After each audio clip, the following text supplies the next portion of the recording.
Welcome to Bonn Park. I'm Sara Geidlinger. And I'm Marshall Ward. And today we have Sara Bester of the Shine Mama podcast. Sara is candid and inspiring and so relatable.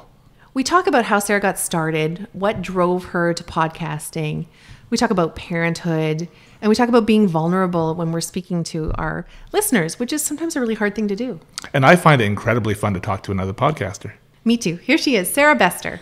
Welcome to Bonn Park. Welcome to Bonn Park. Welcome to Bonn Park. Welcome to Bonn Park. Welcome to Bonn Park.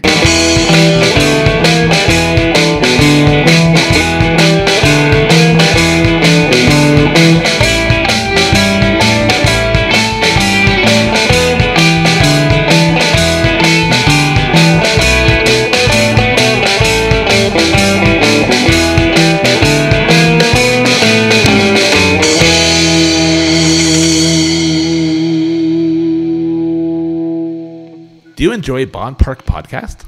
If so, we would really appreciate it if you Leave a review. like, rate, subscribe, but most importantly, Share directly from the platforms. with your family and friends. That's the best way to get the word out to everybody, and more people will get to see our show that way. So click those like buttons and share our show. Thank you. Thanks.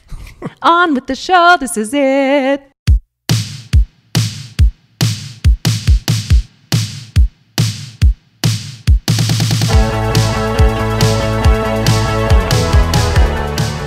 Bonn Park is supported by Gifted in Waterloo. Gifted has some of the quirkiest, funkiest, and coolest gifts you'll find anywhere, like tea infusers, mugs, cozy reading socks, plant pots, cushions, and throw blankets, along with amazing puzzles and games. Want the perfect gift for that hard-to-buy-for special someone? Whether you're looking for something nerdy, literary, cute, funny, bizarre, local, nostalgic, or unexpected, Gifted has it. Among all the unique items from around the world are amazing creations by local artists, along with one-of-a-kind greeting cards. You're bound to find what you're looking for, even if you have no idea what you're looking for, at Gifted. Shop online at giftedwaterloo.com and check them out on Facebook and Instagram.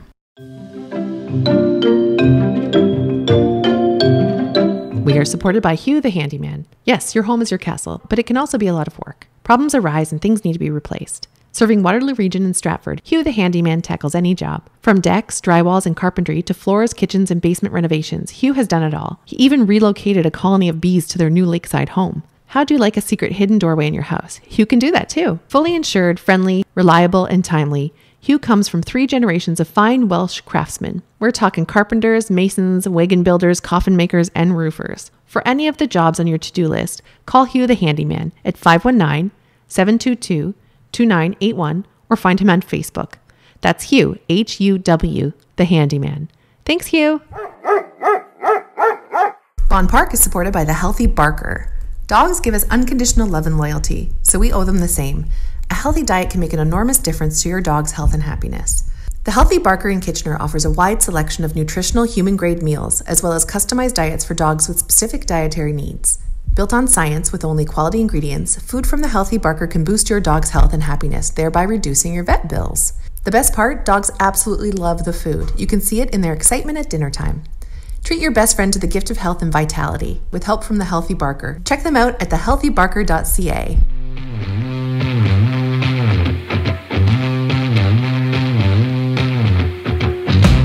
We are supported by Villain Sauce Company. If you want to spice up your culinary life, Villain is your new hero. Their 5 blazing concoctions are fresh, made in small batches, and bursting with flavor. You've got to try their multi-award-winning Smoky Mountain Punch Sauce with its delicious smoky habanero flavor. Want it hotter? Try their hottest sauce yet, the Bad Guy Sauce, which has a tropical taste with enough heat from the Carolina Reapers to really make you sweat. Villain has several other flavors that vary in heat level, all made with locally sourced all-natural ingredients with no preservatives. Check out their whole line at villainsauceco.ca and on Facebook and Instagram. You can also find their amazing sauces at Vincenzo's in Waterloo. Enjoy and keep a cold glass of milk handy, as all of their hot sauces are hand-picked for destruction.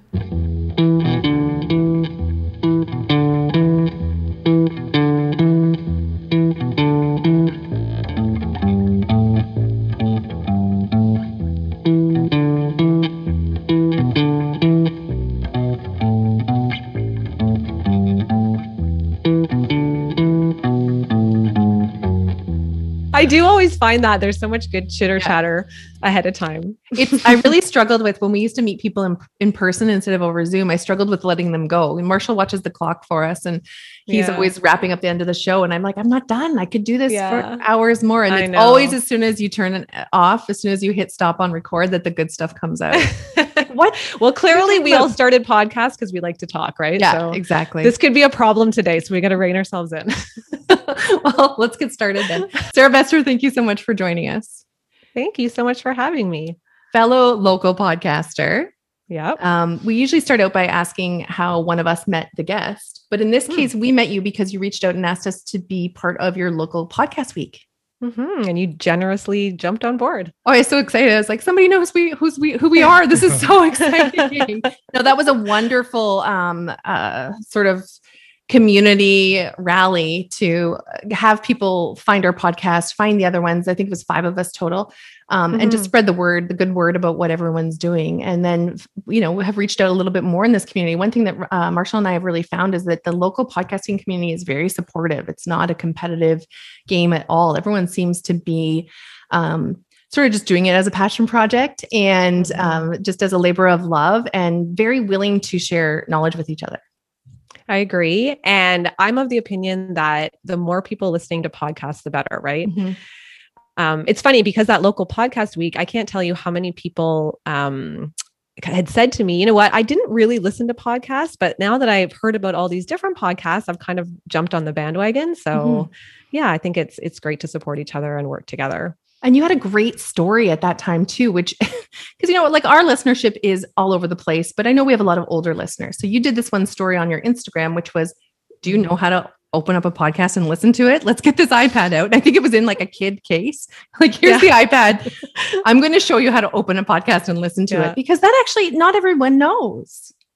It's true. Like, I know a lot of people listen to my podcast directly off the website because that they go to the website to read about the episode, and they're not actually familiar with Apple Podcasts or Spotify. So I think as much as us as podcasters, we're probably huge listeners of podcasts, but there are a lot of people still out there. I think it's still a small percentage of people that are really into it and know exactly what they're doing. So let's talk a little bit about how you got here. Your first episode is so vulnerable and moving, and or it's your 00 episode. I think it's not officially your first episode, where you're just saying, here, I'm Sara. Here's what I've been up to. I've been messing up and I've been doing good. And somewhere along the middle, I've forgotten who I was, and I need to find out again who I am and what my purpose is. I found that incredibly moving. Yeah. So I've gone through a few kind of career iterations. We all have. Which I think it's very common of our generation. Not something my parents completely understand. I'm not going to lie. But I worked in human resources for over 10 years. So that's what I went to school for. That's what I thought, my long-term career was going to be. And somewhere along the line, I became a bit disillusioned with the corporate world in general. I knew I was going to start a family. I knew that what I was doing wasn't sustainable with what my idea of, raising kids. And so I, at that time, had been suffering some digestive issues and health issues. And so had kind of fallen into the world of nutrition a little bit. And I decided to go back to school to be a holistic nutritionist. So did night school while I was working full time. And this was around the same time that I had gotten pregnant with my son. And so the timing kind of worked out where I was on maternity leave. I was finishing up school, and I thought, you know what, this is a great time to do something different, something that's a bit more flexible. And so I started my own business focusing on pediatric nutrition, which then evolved over the next year or two into really focusing in on picky eating and supporting parents in feeding their kids, supporting parents of extreme picky eaters. I started doing like one-on-one coaching, and then I moved into more the online world and running online programs and online groups. And that was great. But the thing with entrepreneurship that I didn't know when I kind of went into it was that it is really difficult to be a part-time entrepreneur. So along that time, I also had 2 more children. We moved back to Waterloo. So we were living in Toronto at the time. I'm from Waterloo, and so is my husband. So we decided, as I feel like a lot of people kind of come back to the roots, came back to the Waterloo area because we love it. But my husband was still working in Toronto. So he was commuting, staying in Toronto multiple nights a week. And I was here with the kids, running my business, shuttling kids here and there. I had a newborn for a part of that. And I am a people pleaser. I'm a perfectionist, as I think a lot of women, my generation are. And I thought that I could do it all. Like I had this idea in my head that, yeah, like it's no problem. I should be able to run my business. I should be able to do everything with my kids, be present with my kids, maintain friendships, have the perfect house. I should be able to do that all. And the reality is that I was struggling big time. And I hit a major wall in October of 2018, where, I would describe it as probably a combination of just burnout. I was suffering some major insomnia and some other mental health issues. And I literally woke up in the middle of the night one night and, I was already up. I wasn't sleeping. And I just had this like major download of like, you just need to stop. Like, you just need to stop. I felt like I was failing in all areas of my life. And I literally the next morning I woke up and I just put everything to do with my business on hold. I told all of my clients that I needed some time. I decided that I was just going to take a bit of time to focus on my kids and kind of figure out what the next steps were. And that kind of started a journey of really, I would say, kind of self-discovery and figuring out that I had spent a lot of my life kind of, doing what I thought I should do instead of what maybe I was supposed to be doing or meant to be doing. And so it's been, a really interesting couple of years, and I've definitely learned a lot about myself in the process. Even just hearing you say, like I had to tell my clients that they had to wait, like, whew. That's a tough one when you're running your own show and you have made promises and you are a perfectionist. Yeah. And one thing one of the biggest ahas that I've realized over the last couple of years is how much of my identity was tied up in what I did. Oh yeah. And then when like it becomes huge. Cumbersome, you don't even understand what your identity is anymore and you lose yourself. Yeah, absolutely. And the idea of taking a step back from that, I still struggle with that in some ways, like not having that validation of, a corporate job or running my own business. That was really difficult for me to step away from, because I clearly tied a lot of my self-worth into what I was doing. So that's still an unlearning for me. Unlearning. I like that word. I heard a podcast today that talked all about the importance of doing nothing and being comfortable with doing nothing. And the person talking talked about bird watching and how bird watching is pretty much doing nothing. It requires being very quiet and listening and waiting and hoping to be surprised, which you may or may not be.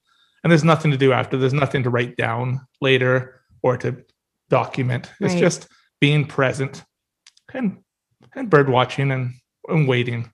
And I love that idea. And but it's such a far reach to get there. I was going to ask you about people pleasing. How do you go from being a people pleaser to not being a people pleaser? And I don't believe it's as simple as hang on, I need to take notes. I don't believe it's as simple as just saying turning clients away.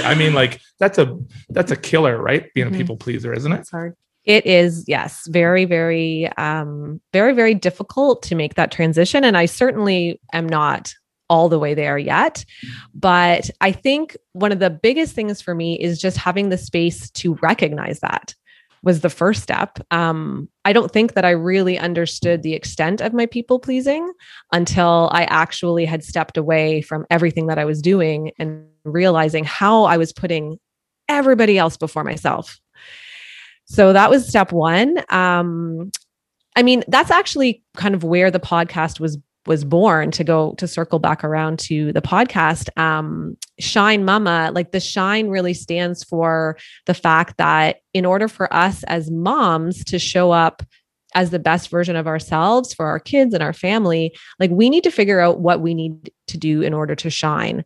And it is really, really hard to shine when you are putting everybody else first. So, it's the old classic example of the airplane, right? And I'm sure everyone's heard this, is as moms, like we need to put our oxygen mask on first. And when we do that, we can be there for our kids, and we can, help them to thrive, and we can show up and be present, and, not be stressed and yelling and all of that stuff. So yeah, I think that, again, it's something I'm still working on, but I've started to recognize how much of a better mother I am when I really look at my needs and fulfilling those before I look at what everybody else is asking from me. Because if you're people pleasing, and especially if you're an entrepreneur who is people pleasing, that you never run out of people to please. I'm not sure if that sounded like a tongue twister, but it is a constant wave of things to check off the list, of things to get done, of checking back in to make sure it was done properly. And what else can I possibly do to make that even a better experience? Like, it's just never ending. And it's filled with disappointment too, isn't it? Totally. Yeah. Yeah. Mm-hmm. For sure. And I think you can apply the same thing to kids, right? Like, let's be honest, there's always something. They always want you. They want to spend especially at my kids' ages, they want to spend every second with you if they could. And that they deplete you. And if you let them. And so it's so important to be able to say, like, what do I need to do to nourish myself before I can give myself to them?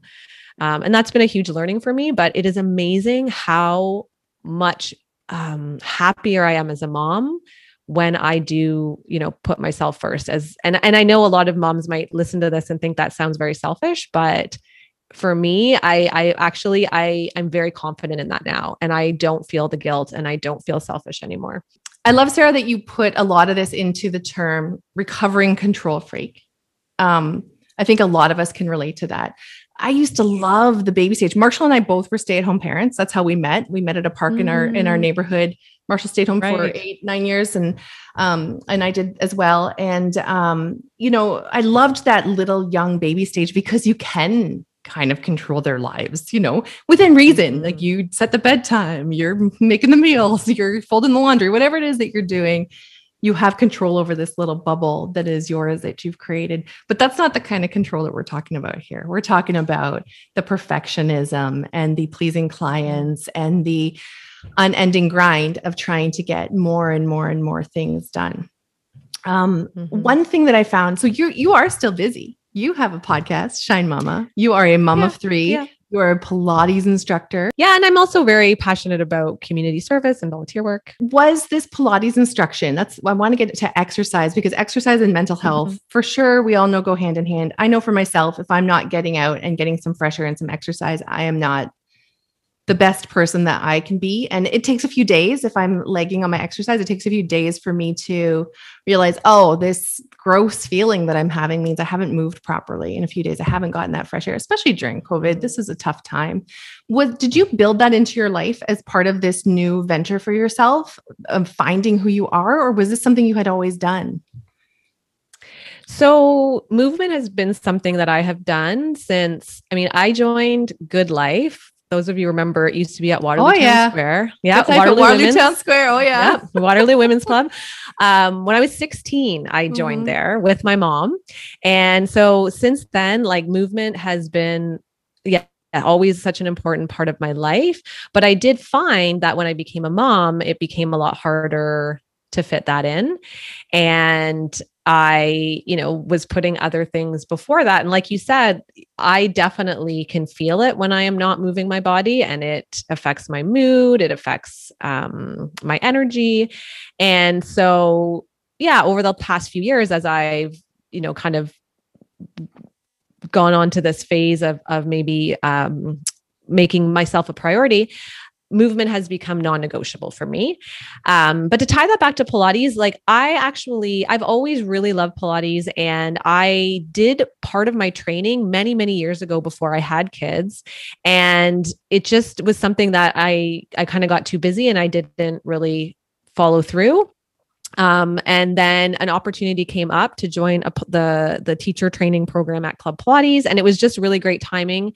And the thing with Pilates that I love is that it really is designed. They say that anybody who has a body can do Pilates because it's just so accessible for everybody. It doesn't matter if you have an injury. It doesn't matter what age you are. Like we have women coming to the club who are in their 80s and are doing the reformer classes.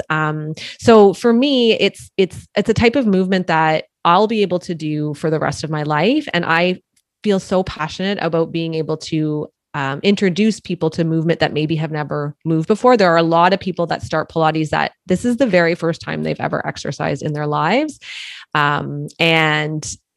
But they can do it. Mm-hmm. And that's what's so great about it. And that is what I'm so passionate about when it comes to movement. So let's talk a little bit about that, about how how mental health and exercise go hand in hand. And you are also a mental health advocate. I think that you're taking your experience with what you've been through, stopping work to find yourself, trying to live an honest life with a true path while raising good humans. Right? Mm-hmm. Yeah, you got it. Was that the inspiration for starting the podcast, or what, like, cause we're crazy. Like, you know how much work it is to to produce a podcast. Are you editing yourself? You're adding your own music, you're tweaking all the things, you're publishing and you're promoting. It's not a small amount of work, as you well know, and you're doing it on your own. So, and I do love that you haven't committed to a weekly schedule. I think that is a beautiful thing. When I heard you say that on your podcast, I was like, oh, that's smart. That's actually smart. Marshall and I have gotten to the point where sometimes we're putting out 2 in a week, and it's a lot, right? It's a lot to get done when we have other jobs to do. But what was that inspiration to bring you to this point to speak about your vulnerability and to share your mental health wellness journey with your guests? Yeah, I mean, I've always loved podcasts. I always had it in the back of my mind, like, oh, it would be so great to be on a podcast. I love talking, working in human resources. I spent a lot of time, chatting with people and developing relationships. And I've always really loved that. So it's always been something I've thought about. And then, when I kind of closed the door to my business, I did find that I had a bit more time. And so I decided to give this a go. But yeah, in terms of mental health, I mean, the reason that I wanted to start a podcast where I was having these like real conversations with moms is that I do feel like there is a lot about motherhood that doesn't get talked about. And that is typically the struggles. I think that moms, we definitely sit around and complain about things. But I think it tends to be very surface level stuff like, oh, I had to wipe a bum 10 times today, or, maybe I'm not sleeping, or, there was tantrums here and there. But when it comes to the real stuff, like, I think because I am the type of person who has always been very open about my own struggles, I tend to have people share things with me on a personal level. And so I started to realize like how many women out there are struggling and aren't talking about it. The thing with not talking about our struggles is that it does make us feel like we are alone in what we're going through. So I know for me, and we can talk a bit more about this if you'd like, but yeah, I have gone through a few periods of mental health struggles. And certainly when I'm feeling like that, I have a hard time reaching out to people. And I do feel very alone and isolated. And I think that rings true for anybody who's dealing with something tough. And so with the podcast, I really try to have these real, raw, vulnerable conversations where we are talking about the really hard things about motherhood, because it is not easy. Like motherhood is, we face as mothers, Marshall, I know you're a father, and I'm not to say that fathers don't also have struggles, but I think mothers face a unique set of struggles that test our mental fitness and our ability to cope in such an extreme way. And it is not something that anybody tells you before you become a mother. So it can make you feel like you are not normal, or that there's something wrong with you because you are struggling or you're finding it really difficult. And so, yeah, the podcast, I think, is an opportunity for me to really have those real conversations and to let other moms know that they are not alone, that they're doing an amazing job despite the struggles, and that, we're all in this together. Sara, I always think that there must be creators out there that underestimate that there are men who greatly value what you're doing. I'll give you an example. You had Melissa Shad, I knew her as, but she goes by her maiden name now. And she created a show called Diapers and Lip Gloss on Rogers TV and her show. Well, I watched all those episodes and I had great value, but I can tell those shows are being made for moms, right?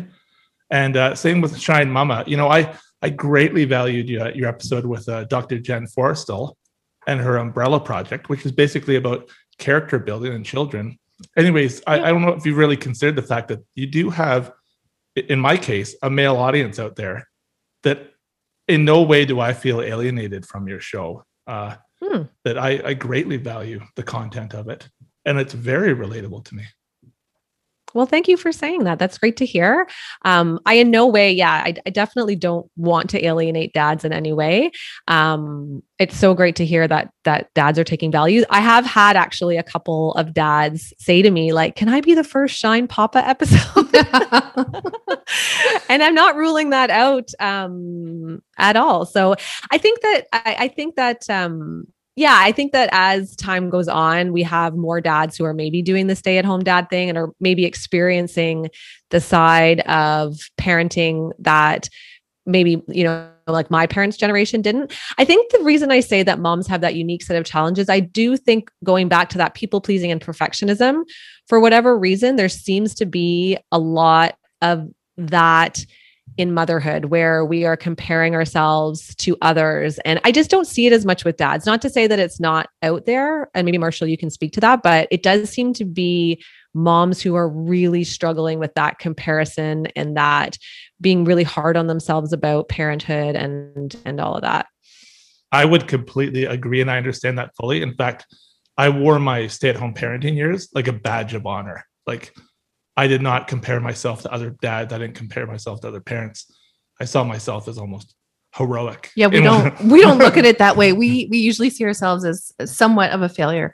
Not that I didn't feel beaten down and really tired some days, but you're absolutely right that it's not the same. I don't believe for any stay-at-home dad out there. I do think that part of that is what Sarah's saying is we don't share our stories. Having an open conversation of what the reality of the life is. Yeah, absolutely. Yeah. And I, to your point, I mean, social media for sure makes it all that much more challenging to kind of stay in your own lane and worry about only yourself because you are seeing all these people out here.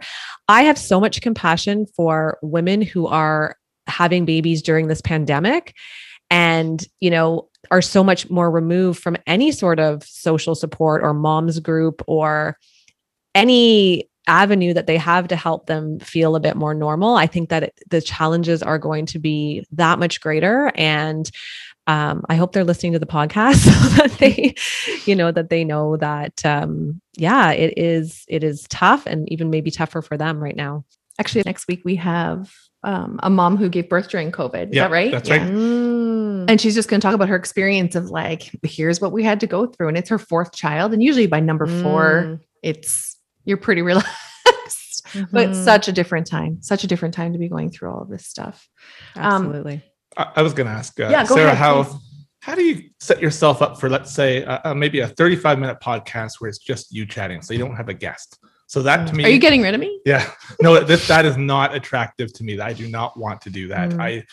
I'm not sure how I would do that. So, how do you sit down and deliver what I think is fantastic content for 35 minutes? It just flies by and I take a ton of away from it, and you do it so well. And it seems like just the amount of time, but you're there all alone talking into a microphone. It's so vulnerable. Yeah. I mean, it's definitely not easy. As much as I've always been an open book, I've also always cared what people thought. And that has also been part of my process over the past few years, is to really try to let go of other people's opinions and what other people think. But when I'm sitting down for those episodes, it's amazing. Like I have like a few people in my head that I'm like, oh, they're going to listen to this and they're going to think this. And I just have to right. You know, those people, you just have those people. Yep. Even they're like not even people that you care about. But I mean, I think that I just tell myself that what I'm doing is important, and that sharing my story, even if it helps, you know, just one person, it's worth it. And we were chatting about before, I like to talk. So I don't really have a problem talking. I always have a lot to say. I just sit down and I pretend I'm talking to that one person who maybe needs to hear exactly what I have to say. I love that in the first one you were saying, like, I want to make it very clear that I don't know what I'm doing here. I'm learning as I go.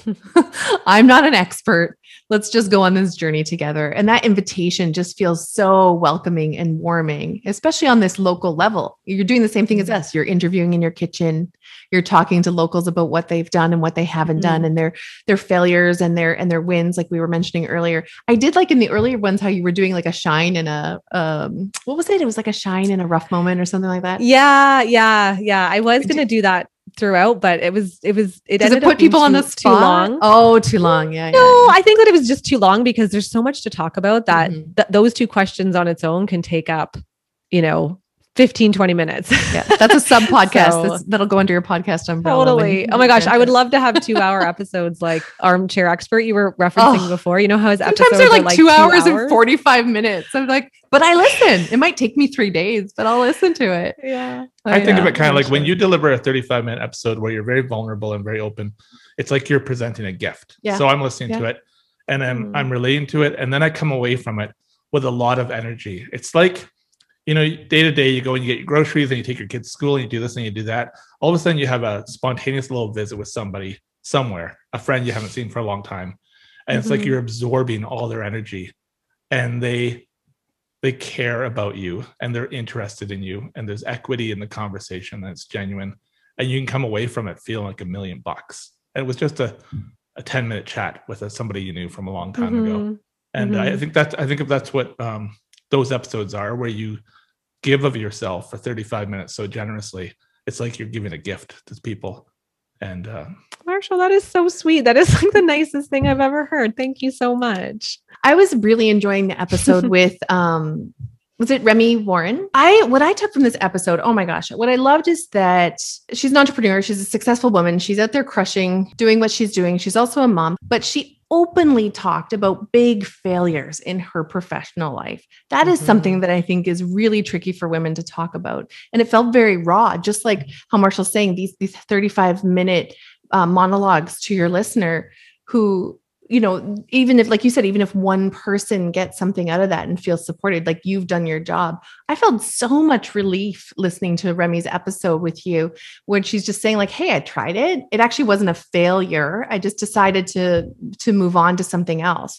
And this was the gender gender reveal. Sense. Yeah. Gender Sense. That's what it was. The Gender Sense product. Was that something like, do you find that people are openly talking about their failures that way? Or is it something that you try and pull out? Or do you think it's just part of that organic conversation? It's funny. You were not the first person to say that about that episode and how, it did make them feel like failure was an option and that it is okay to mess up and to start again.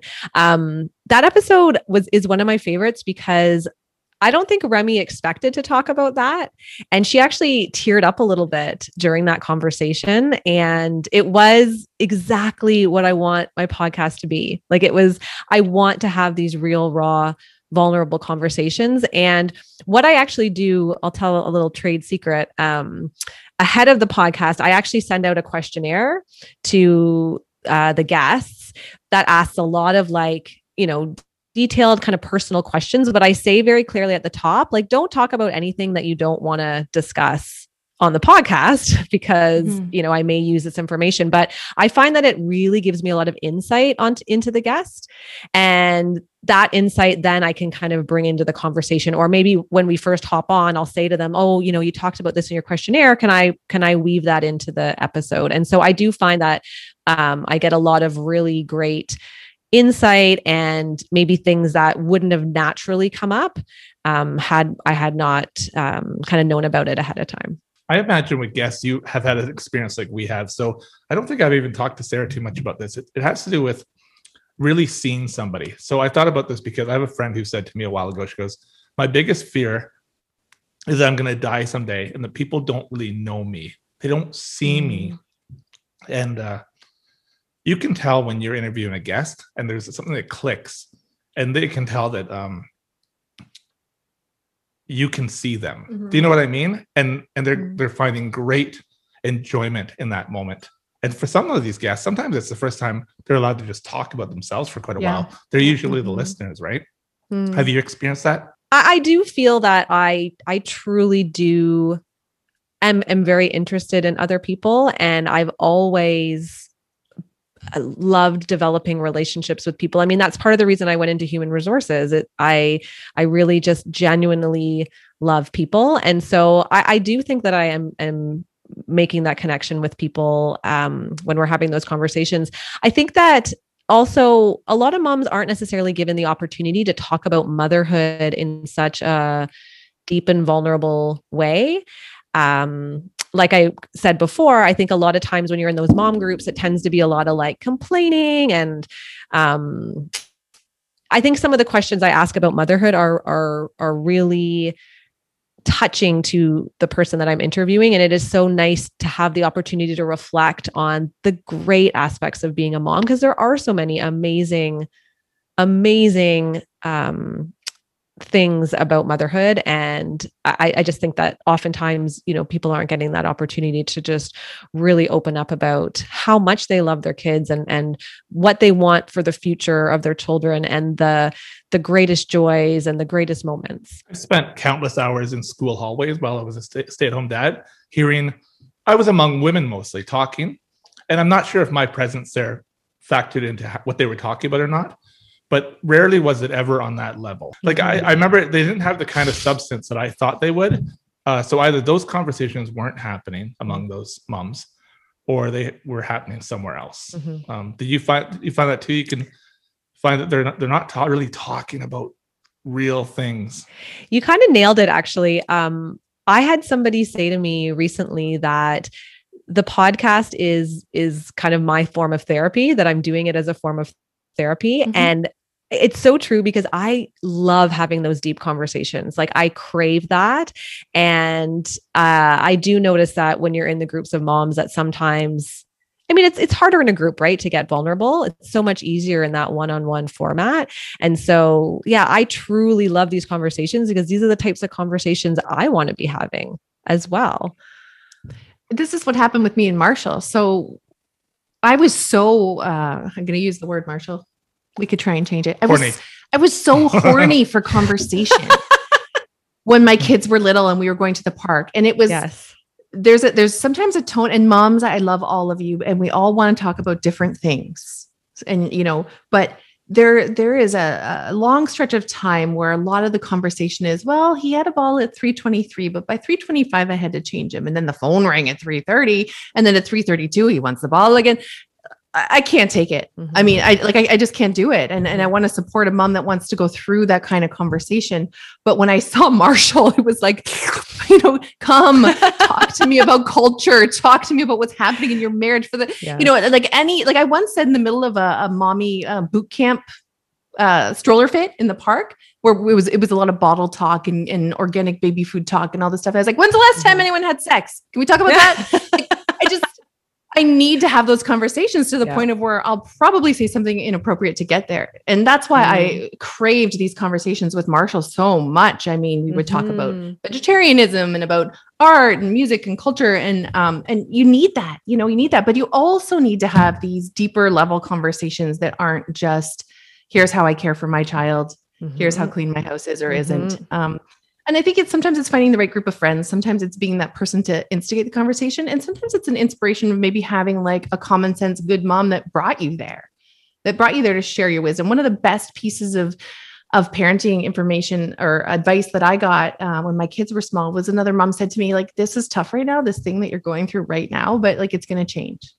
5-10 minutes or 5-10 years, whatever it is that you're going through right now, it's going to change. I found that so comforting that somebody, I think there was more comfort in the fact that somebody reached out to offer a piece of advice that I could use than a judgment or, the judgments we put on ourselves. But for somebody who might be isolated right now during COVID, for somebody who might not have that mummy group or who doesn't want to turn their camera on in their local mummy group Zoom call, I know, they can put your podcast on and listen to a trusting voice who is sharing some of that information and some of that knowledge and just saying like, I don't know either, but let's talk about it. This comes back to me saying how like you can listen to Sara speak and go, oh, you see me, even though even though you don't see me.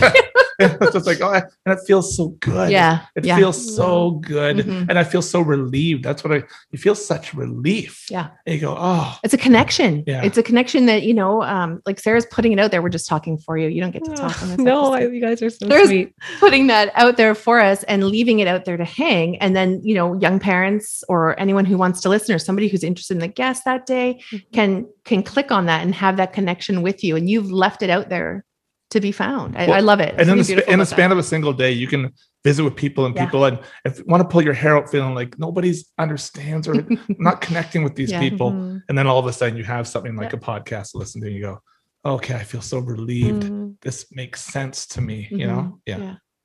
Well, you guys are very sweet. That wasn't a question. We just wanted to I really do hope I really hope that that's what people feel when they listen. And if that's the case, then, I am doing what I set out to do. So. Hey, I love the way you branded yourself. Like Shine Mama is an awesome name. Great artwork. There's a picture of your big glowing face that you're illuminated from like the sun shining out of you. And the whole website is so clean and all the guests look awesome. Mm-hmm. And did you have a background that you were able to put that all together to make it look so slick? Well, I think running an online business for 5 years really helped me in terms of like the technology, the graphics. I mean, I didn't design it myself, but I knew kind of where to access that. I kind of knew how to pull everything together. So I definitely think that was helpful. I always tell myself that all the time I spent, with my nutritionist stuff that I'm no longer doing, that there was a reason that all happened. All those skills are translating into, what I'm doing now. Sara, where are you at in your own parenting journey? Are you able to kind of like step outside yourself and look at yourself and go, who am I? No. Yeah, I think I know where I am. And sometimes I use the example of how if I walk through Conestoga Mall, sometimes I'll see a mom who puts their kids on one of the rides that you put the $1 in and they go around. Mm-hmm. And the moms just look so sad. They're kind of like, they have that 1,000-mile stare off into the middle distance that they're just not. And I always think it's too bad you're not able to enjoy this more. But I understand they're probably completely exhausted and they're mentally bankrupt and they're cooked physically and every way. But I always think, oh, I wish I could tell them this doesn't last forever. Yeah. And if you can try to enjoy this, do you find yourself able to kind of be an observer of yourself and say, okay, I'm going to pat myself on the back. I'm exactly where I should be right now. Well, firstly, I have to say that they've taken those rides out of the mall, which is really sad. You can't even sit on a bench, right? You can't even be that mom putting their kids on the ride anymore. Well, I mean, I still like to say that I am in the trenches. I mean, I still have a 3-year-old, which is, extremely challenging. I would say she is, a typical 3-nager where lots of big emotions, tantrums, and then, a 6-year-old and a 9-year-old. But I would say that in terms of my parenting journey, I've definitely come a long way in the sense that I am not, like I was saying, or Sara was saying before, I'm a recovering control freak. I am not worried about being in control of every single thing anymore. I am able to kind of go with the flow. I'm able to let things kind of happen the way that they happen. And I can accept that and surrender to that. Surrender is actually my necklace here. It actually says trust and surrender on it. It's one of the mantras that I tell myself all of the time is that I can't control this. I cannot control the fact that my kid just spilled their milk all over the floor and, they're running around screaming and the doorbell's ringing and whatever. I can't control that. I just have to surrender to that. And I think that as a mom, getting to that place is huge because I can then, kind of let all of the stuff that doesn't matter go and really focus in on what's important. And this season of life, I know is so short. Like you said, I'm sure you guys, I know parents of older kids tell me this all the time, like enjoy it while you can. It's so quick. And I really can see that. I can see how quickly my kids are growing. And I want to hug that 3-year-old and just really enjoy it while she's still 3. And I want to really be present with my 6 and 9-year-old while they still want to hang out with me and they still think I'm cool. And, the journey that I've been on has really allowed me to do that, to be present. And it's not to say that I don't have hard moments, but I am making sure that I feel nourished, that I am shining, so that when I am with them, I am at my very best and I can really, really enjoy, what's going on in the moment.